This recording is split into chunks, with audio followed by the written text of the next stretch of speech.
Las 7 de Hoy por Hoy. Ser Podcast.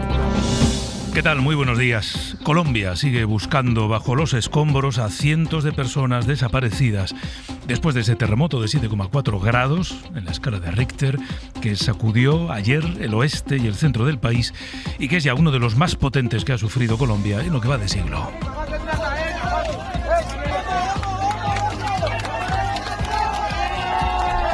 Se están repitiendo momentos como este en el que los equipos de rescate consiguen localizar con vida, en este caso a una mujer, y sacar de los escombros a esa persona. La Cruz Roja, los bomberos, los rescatistas trabajan a contrarreloj para rescatar de las ruinas a los supervivientes. De momento, el balance provisional que ha dado esta noche el gobierno es de 132 muertos y más de 570 heridos.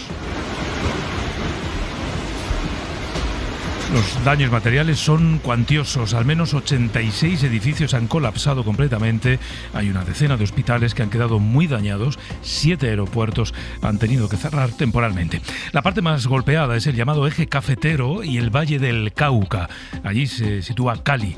El alcalde de esa ciudad, de la tercera más grande del país, ha hablado esta madrugada con nuestros compañeros de Caracol Radio para detallar cómo es la situación. El balance de Cali es bastante complejo y triste.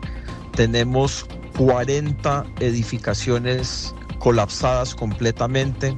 Tenemos 188 caleños y caleñas que han sido reportados como desaparecidos, que sabemos que muchos están en estas estructuras. Estamos trabajando sin descanso para poder rescatarlos.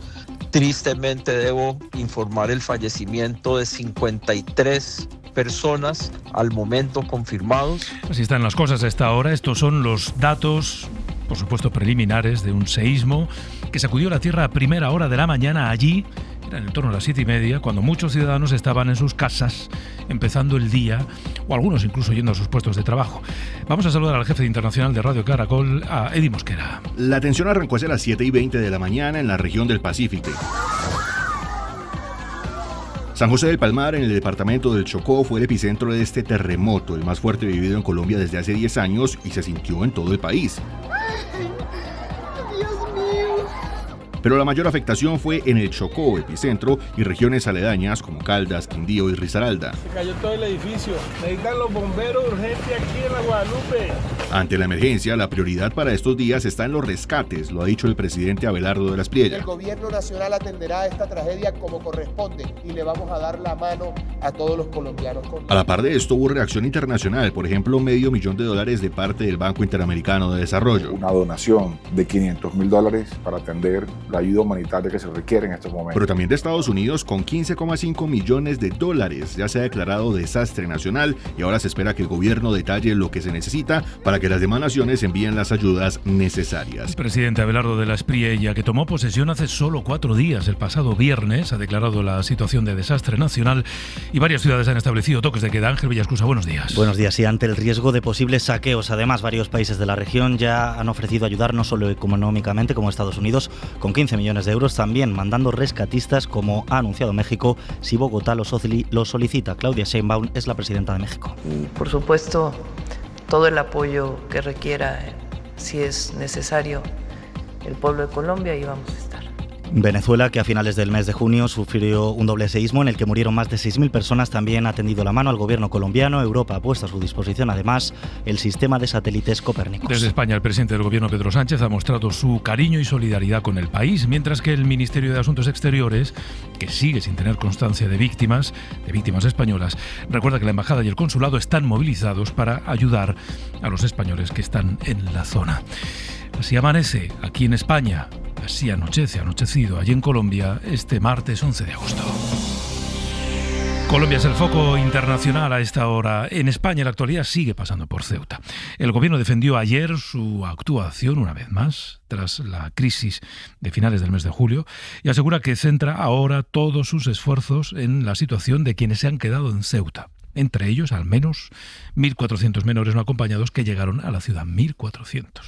El ministro Ángel Víctor Torres fue el encargado ayer de responder a las críticas de muchos ceutíes en esa multitudinaria manifestación del domingo. El responsable de la política territorial sí reconoció que son más de esos 1.400 menores los que puede haber en Ceuta.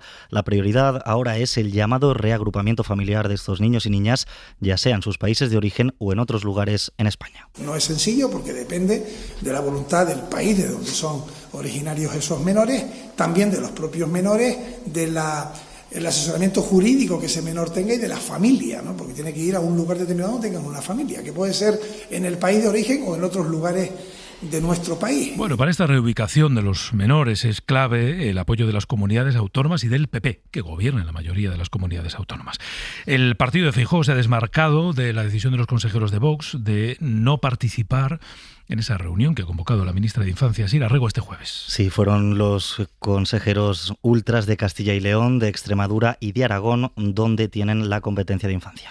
Sin embargo, que asistan los consejeros del PP, donde gobiernan en solitario, no quiere decir que vayan a aceptar las propuestas del gobierno. Elías Bendodo. Nosotros estamos dispuestos a asistir, porque creo que es bueno escuchar, aunque estemos totalmente en contra de las propuestas del gobierno en esta cuestión, ¿no?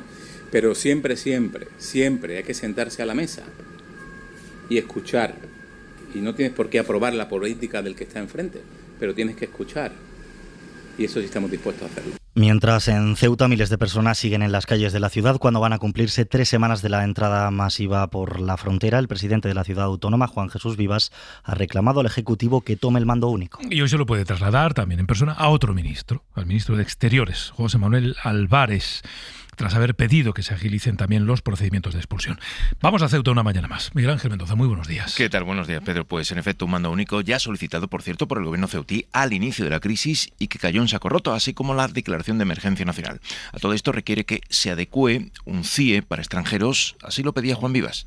Si esto se logra, y creemos que hay que lograrlo y de una manera urgente, pues se conseguirá que las necesidades vitales las tengan cubiertas, se conseguirá que no estén en nuestras calles y se conseguirá que se puedan tramitar con mayor agilidad y facilidad los expedientes de expulsión. El lugar podría ser el hospital militar, con refuerzos además solicitados humanos y materiales para acometer esta empresa a la mayor celeridad posible. Eso con los adultos. Ya hemos escuchado la situación también con los menores. Como tercera petición, un pronunciamiento público para otorgar seguridad en la frontera y evitar que esa entrada masiva del día 30 de julio vuelva a producirse de nuevo. Como sucedió en las primeras horas de la emergencia, la crisis está teniendo un impacto político a nivel europeo. Giorgia Meloni lidera esa confrontación con España, además de haber implantado controles en los aeropuertos, que siguen vigentes, allí y aquí, para los vuelos que llegan desde España, allí para los que llegan desde Italia aquí. La ultra sigue con la presión diplomática y ha encontrado en Dinamarca su aliado. Ayer Giorgia Meloni, la primera ministra italiana, y Mette Frederiksen, la danesa, que es primera ministra socialdemócrata en ese pequeño país escandinavo, emitieron un comunicado conjunto para cargar contra la inmigración irregular, vinculándola incluso con la delincuencia o con el tráfico de drogas. Reclamaron más medidas europeas como centros de deportación de migrantes. La segunda vez que estos dos gobiernos, a priori en las antípodas, se alían contra la gestión española. Lo hicieron con esa carta que lideraron contra la gestión de la crisis de Ceuta y que firmaron 22 países europeos, y ahora esta es la segunda vez. Esa carta no la firmó el gobierno alemán, que este lunes ha elevado un poco el tono precisamente contra Italia, porque no están aceptando el retorno de personas migrantes a las que les compromete el nuevo pacto europeo. Vamos a Berlín, Ana Barrena. Alemania exige a Italia que vuelva a aceptar a los solicitantes de asilo que, según las normas europeas, son responsabilidad italiana. Desde el 12 de junio rige el nuevo pacto de inmigración que sustituye a Dublín, aunque mantiene criterios de responsabilidad como el país de entrada cuando no existen otros vínculos. Italia ha rechazado ya 12 solicitudes desde entonces y considera cerrados los casos anteriores a esa fecha. Roma reclama ahora compensaciones por los nuevos retornados y quiere que se tengan en cuenta los migrantes desembarcados por ONG de bandera alemana. Berlín insiste en que el pacto debe aplicarse. El primer traslado está previsto para el 19 de agosto. El choque llega tras la alianza migratoria de Merz y Meloni y después de la carta conjunta de Italia y Dinamarca para endurecer la política europea.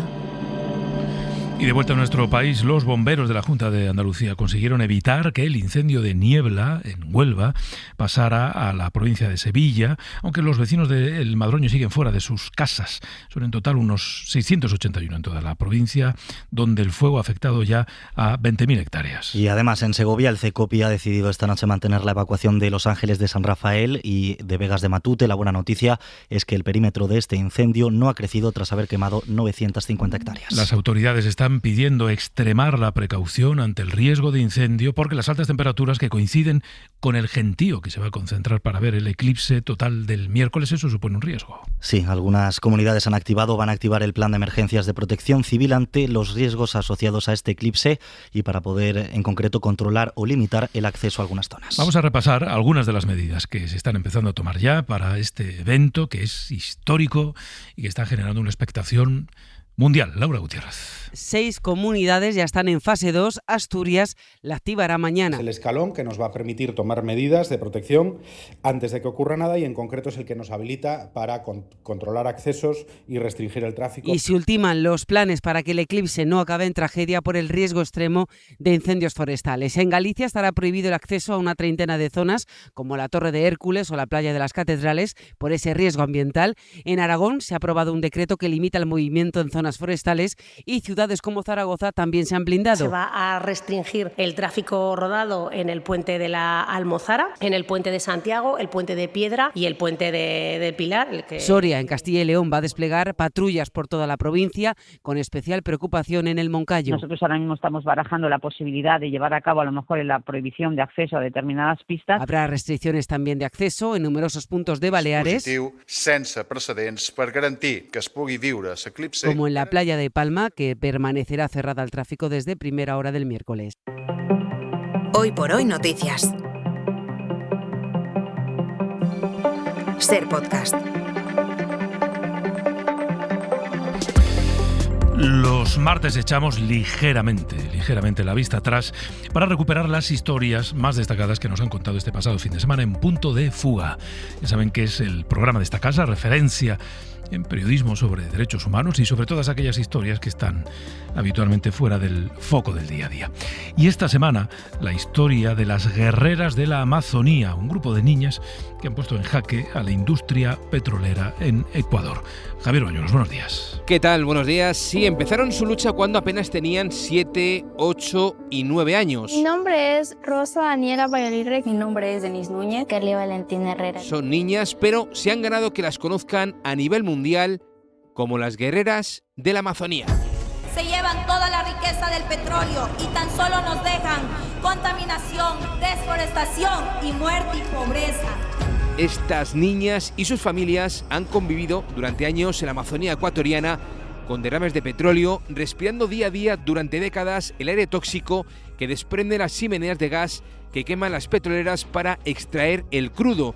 Esas chimeneas gigantescas las conocen como el monstruo de fuego. El monstruo de fuego es un tubo muy largo que extrae petróleo, que es para arriba.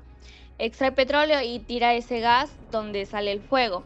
Esas chimeneas de fuego llevan años disparando los casos de cáncer entre la población ecuatoriana que vive en la Amazonía. Dania nos cuenta que perdió a su padre. Mi papá recayó con el cáncer y me fueron explicando, mi mamá me fue explicando sobre esta enfermedad, sobre lo que causaba. Ese golpe, ese mazazo, es un castigo que comparten estas 9 niñas. Todas han perdido a un ser querido, por eso se unieron para sacar al monstruo del fuego de sus vidas. Decidimos demandar al Estado ecuatoriano y a sus empresas petroleras que nos han dejado enfermedades y lo más triste, que es la muerte.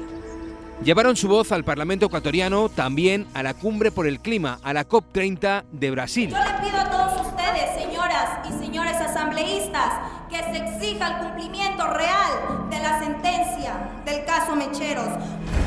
Y ganaron, pero 5 años después de lograr aquella sentencia histórica que obligó a la industria petrolera a cerrar esas chimeneas de fuego en la Amazonía, no han cumplido. Quedan muchas por toda la selva amazónica, como nos recuerda Iván Martínez Pichardo, responsable de la campaña de justicia climática para las Américas de Amnistía Internacional. En el último conteo, en 2023, existían 486 mecheros, de los cuales el gobierno ecuatoriano menciona que ya se han eliminado 183. Pese a todo, la fuerza de estas niñas sigue intacta, a pesar incluso de los atentados que han sufrido por plantar cara al poder, como nos cuenta Leonela. Estaba con mi mamá, me tiraron un explosivo, tenía que quedarme callada. Nada les callará. Las guerreras de la Amazonía no se acobardan. Tenéis su historia en nuestro último capítulo de Punto de Fuga. Podéis encontrarlo en Ser Podcast y también en X, en @Punto de Fuga. La semana que viene, más. Adiós. Vamos con la recomendación cultural para empezar el día y Raquel García nos propone una exposición de fotos en la sede de Fundación Telefónica en Madrid. Apenas había pasado una década de la Segunda Guerra Mundial. Estados Unidos era el gran faro de Occidente y el sueño americano empezaba a construirse. Es entonces cuando el fotógrafo Robert Frank, un suizo de familia acomodada, afincado en Estados Unidos, aburrido de los trabajos comerciales que le encargaban, decide coger carretera y manta para retratar a la sociedad estadounidense. Miles de fotografías y años recorriendo el país que acabaron dando lugar a The Americans, la obra que revolucionó la fotografía del siglo XX. Se compró un coche de segunda mano, era muy austero, ¿no? Pues realizó este viaje que también conecta con todo el imaginario del road trip de la generación Beat, ¿no? Esta cosa como un poco outsider, de sin apenas medios, de lanzarte a la carretera y descubrir Estados Unidos.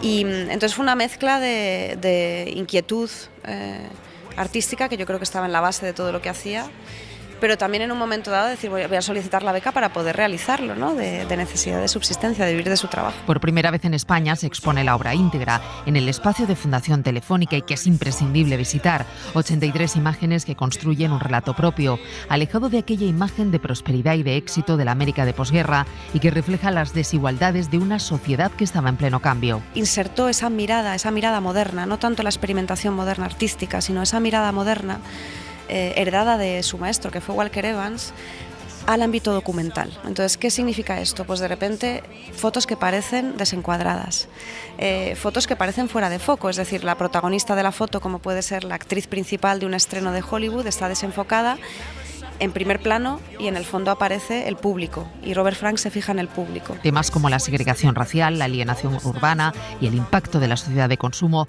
reflejan esa tensión que conecta tanto con las emociones personales y que han convertido a The Americans en una obra fundamental que todavía hoy nos interpela.